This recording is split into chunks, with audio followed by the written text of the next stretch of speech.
आज आपण उपवास स्पेशल अगदी 1 थेंब तेल वापरून सँडविच बनवणार आहे। हो, तो साबुदाणा खिचडी, तोच भगर, तळलेले पदार्थ खाऊन जर उपवासामध्ये कंटाळा आला असेल तर हा पदार्थ अगदी आवर्जून बनवा। कारण 1 थेंब तेल म्हटलंय मी, तेवढं नाही लावलं तरीही चालेल। तरीही असा चमचमीत तुमचा साबुदाण्याचा सँडविच बनून तयार होईल बघा।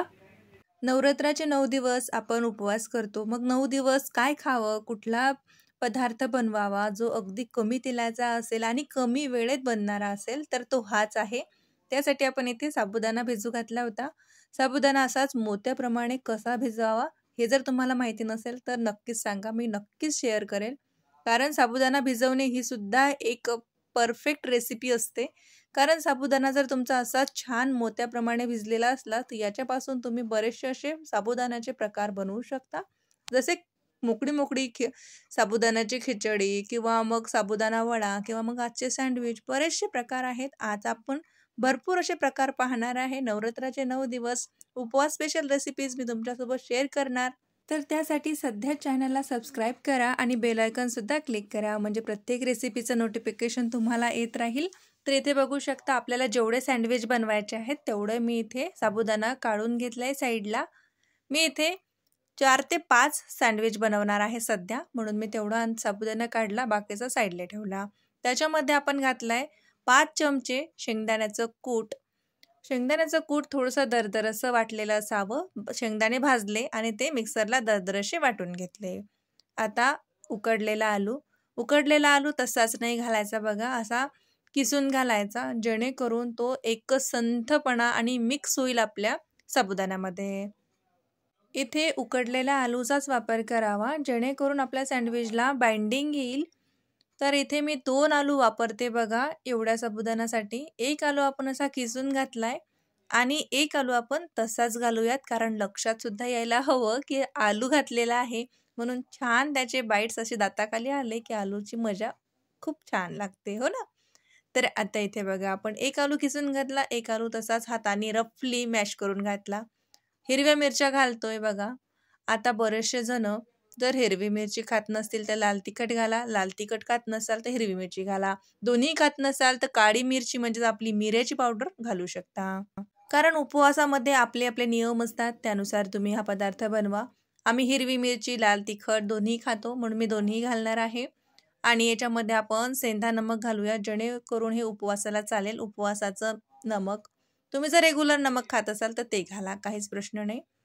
जास्त कुठले इन्ग्रेडियंट यामध्ये जाणार नाहीये, कारण हा उपवासासाठी बनणारा पदार्थ आहे आणि कमी वेळेत कमी साहित्यामध्ये आज मी तुम्हाला उपवासाचं चमचमीत असं सँडविच बनवून दाखवणार आहे।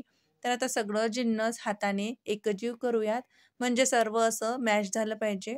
बघू शकता आलू उकडलेला असल्यामुळे याला छान अशी बाइंडिंग येते। साबुदाणा सुद्धा छान असा भिजलेला आहे अगदी मोत्यांप्रमाणे।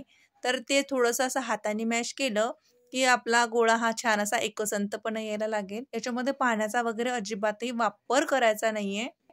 तसंच आपल्याला हे छान असं एकत्र करून घ्यायचं आहे। तर इथे हे गॅसवरचं सँडविच मेकर येतं, बघू शकता अगदी स्वस्तात मिळतं, म्हणजे 100-150 रुपयाला मिळतं हे घेऊन घ्या। खूप छान असतं हे, काही स्पॉन्सर व्हिडिओ नाहीये, मी विकत घेतलेला आहे, पण याचा रिझल्ट चांगला आहे म्हणून मी सांगते। याला आपण तेल तूप अजिबातही लावलेलं नाहीये। तसंच आपल्याला हे जे आपण बॅटर बनवलंय ना साबुदाण्याचं, हे याच्यामध्ये असं भरून घ्यायचं आहे। बघू शकता याला जसा आकार आहे तसं भरून घ्यायचं। आणि या सँडविचमध्ये जर तुम्हाला लेयर्स टाकायच्या असतील तर आधी लेयर्स लावून घ्यायचे, त्याच्यावरती पनीर वगैरे तुम्ही जर खात असाल उपवासात तुमच्याकडे असेल तर पनीरचं छान असं मोठं स्लाइस याच्यामध्ये तुम्ही ठेवू शकता। पण माझ्याकडे पनीर नाहीये, म्हणून मी हे प्लेनच सँडविच बनवणार आहे, स्टफिंगचं नाही।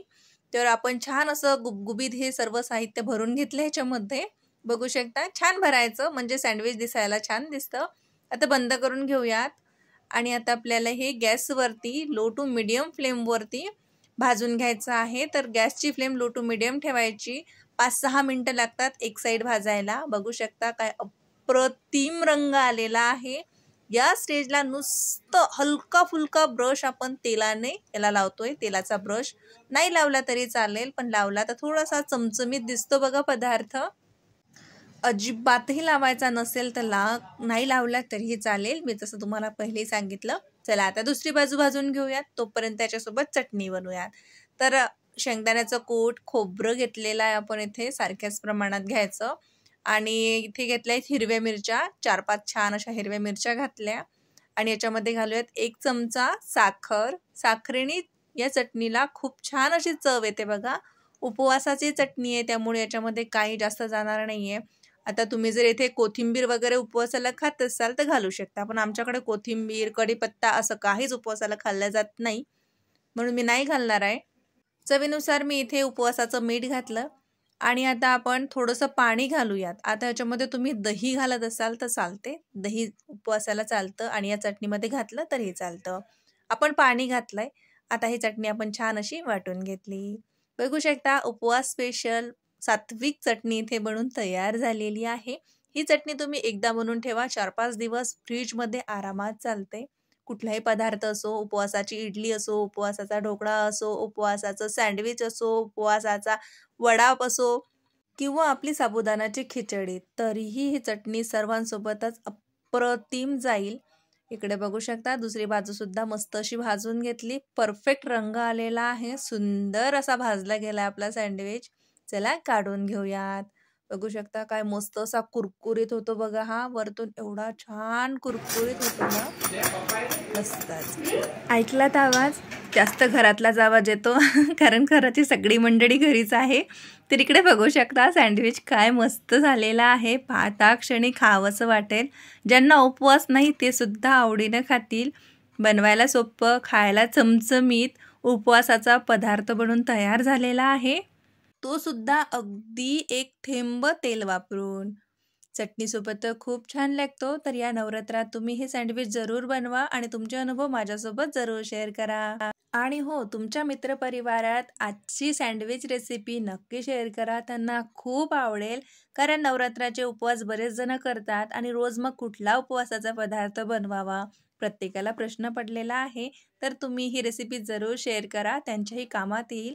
आणि हो, अजूनपर्यंत चॅनल सबस्क्राईब केलं नसेल तर हक्काने सबस्क्राईब करा, कारण या चॅनलवरती अशा साध्या, सरळ आणि सोप्या रेसिपीज पाहायला मिळतील. तर भेटूया नवीन व्हिडिओमध्ये. तोवर नमस्कार.